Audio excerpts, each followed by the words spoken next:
Hi, I'm Lovely, and today I'm going to rank the entirety of Torchwood, all 7 series. Series 1 through 4 of the main show, and the 3 series created by Big Finish Productions. Alien Among Us, God Among Us, and Among Us. Spoilers ahead. I did a rewatch recently, and well, I've kind of been itching to give my thoughts on the series as a whole. I did do in-depth reviews in the past, but this video will be more focused on the actual ranking of each series instead of in-depth thoughts. I expect this to be on the shorter side, but we'll see. If you're interested in my past videos, they'll be linked in the description.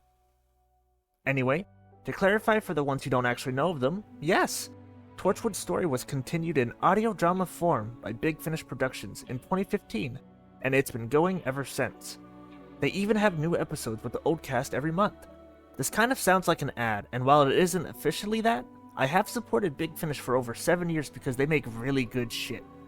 A lot of the best stuff in Torchwood comes from Big Finish, and I highly recommend them if you haven't checked them out.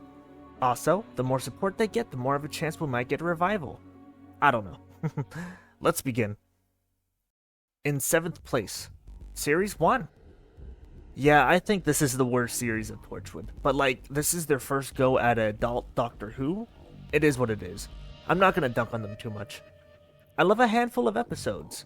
Everything Changes, Small Worlds, They Keep Killing Susie, Random Shoes, and the 2-parter finale. But other than that, I do find most of the series kinda boring. Maybe a lot of boring. In summary, there are some very good concepts, just not done in the most interesting way. On to the next series. In 6th place, Series 2. This is like Series 1, but only a bit better. I like less of the episodes, but the ones I do like, I love. Kiss Kiss Bang Bang, Dead Man Walking, A Day in the Death, Fragments, and Exit Wounds. I have such a soft spot for Owen Harper despite his introduction in this show, and I think it really shows with what episodes I picked as my favorites. I love him. I highly recommend his audio dramas. Anyway, this series has the same issues as Series 1. Nice concepts, but still quite boring. I am happy they ditched the Monster of the Week format after this series. In 5th place, Series 4, Miracle Day. I have always been a defender of this series, but on my latest watch, I genuinely saw and felt every flaw with it. It's rough. I still think it's overhated in some areas, like people treat this like there weren't any great or even good moments. Without getting into it too much, I'll just say, despite its many issues, I do like this series quite a bit. I love the mystery of Miracle Day, I love the constant world building, and I quite like the politics of it too. It seems very, very exaggerated and insane, especially the Oswald Dane stuff.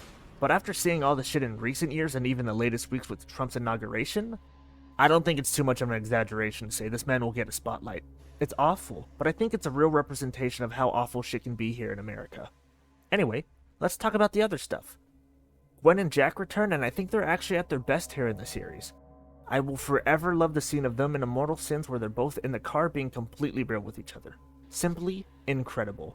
We also get a couple of additions to the Torchwood crew with Rex, Esther, and Vera. They're amazing. Please give Rex a story in audio drama form. Please.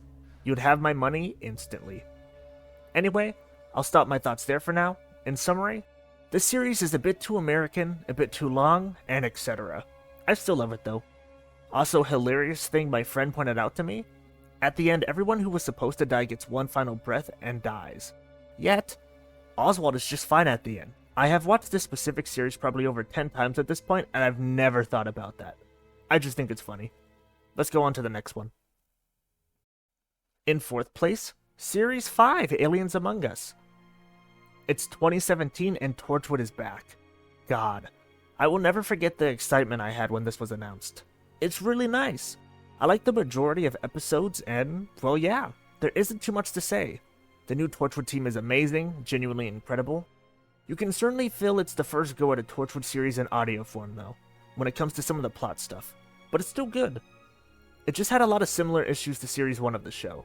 Like some episodes are just plain weird / maybe too sexual. Love Rat is probably the biggest example of that. Like if you thought the Owen stuff was bad and Everything Changes, Love Rat is on a similar level to me, maybe even worse. Aang has sex with Jack and Reese, whilst using Gwen's body, and Gwen just has to sit there and watch it happen. It's horrible. Obviously, it's not treated like it's a good thing or funny thing like the Owen stuff, but I don't think the horrific nature of it is focused on too much. I would have been fine if they just didn't do it. Anyway, that's Series 5 of Torchwood. A little boring in some areas, but that's pretty normal for a Monster of the Week show. And despite not liking the format in the live action show, I think the Monster of the Week stuff is really cool here. Yeah. Let's move on to the top 3. In third place, Series 3, Children of Earth. I go plenty in depth in my review of the series in my previous video, so I'll keep it short because it's pretty much agreed upon. This is the best series of the show. It takes a very silly sounding concept on paper, kids are drugs, and makes it one of the darkest things we've ever seen. It's practically perfect. Not much has to be said. For some people, the show ended here, and while I can understand that, I am grateful I checked out and enjoyed the stuff after. Rip Yanto. Let's talk about the final 2 series. In second place, Series 7, Among Us. God, I thought I was excited when I was waiting for Series 5.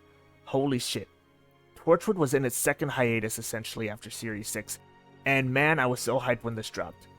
This series of Torchwood was actually the first thing I ever reviewed on this channel, and because of that, it will always have a special place in my heart. But yeah, let's talk about it. It's really good. Instead of sci-fi and alien action, this series is very heavy on the commentary of what's going on nowadays, and because of that, I love it.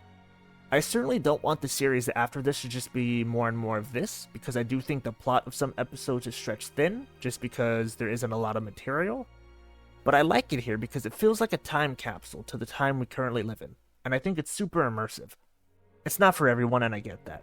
But personally, I love it. Best episode of the series, and honestly the Torchwood audio dramas as a whole, goes to episode 9, How I Conquered the World. I absolutely loved this episode on a first watch, and I re-listened to it a good bunch of times after finishing the series. I'll leave my thoughts there. Overall, some episodes are kinda on the interesting side, but the series is fantastic. Now on to first place. In first place, Series 6, God Among Us. This series has it all. A bunch of badass adventures back to back, every character is still here doing something. It's a very active series of Torchwood, and I'm a big fan. It's even kind of referenced in Series 12 of Doctor Who. They say, all the agencies are gone, even Torchwood. And while this is simply just a reference to the state of Torchwood after Series 4, it can also be read as, there was a tsunami in Cardiff and Torchwood was blamed for it, so they're on the run now. Torchwood is gone. And I think that's kinda neat. I doubt it's on purpose, but my heart is still happy. Overall, very good series of Torchwood. If you didn't like it as much on a first listen, I recommend listening to it again. I remember picking out a bunch of things on a first go, but once I didn't feel the need to do that, it was a lot more enjoyable. It eventually became my favorite series of the show. But yeah, that's all I have to say for the ranking portion. Let's move on to the outro. Hi everybody. This was a very impromptu video, and I had a lot of fun making it. And when I say impromptu, I mean it. I think I spent maybe 2 hours writing the script while I was editing a different video. Like, I just got the idea, and I went for it. I want to thank everyone for listening. Torchwood is one of my favorite shows despite the quality of it being so-so throughout a lot of its run. I think I love it so much because of how queer it is. It's normal here, and it's very comforting because of that. I was very late to the party. I don't think I watched it until maybe Series 9 of Doctor Who, but I still feel like I grew up with it because I watched it in my teens. I didn't watch too much gay media before this, and I have to say, this should be the standard. Despite an oddly ignorant comment in the first series of the show, I think they had things figured out pretty well for 2006-ish. It's simply awesome. Even more so in the audio dramas. I absolutely love this series, and I hope we get more through Big Finish Productions. While I would love for it to come back to television, I think Torchwood has shined really well in audio, and I'm not sure it would do as good on TV. I'd still support it though. If they do go that route, all I hope for is a much-deserved acknowledgement of the Torchwood team we've had in Series 5 through 7. Aang, Orr, Colchester, Tyler, etc. Y'all are great. Anyway, I'm Lovely. Again, thank you for watching. If you want to see my previous Torchwood videos, they will be linked in the description. Goodbye. That was a 13-minute recording? That was nothing. Holy shit, I put out this video fast.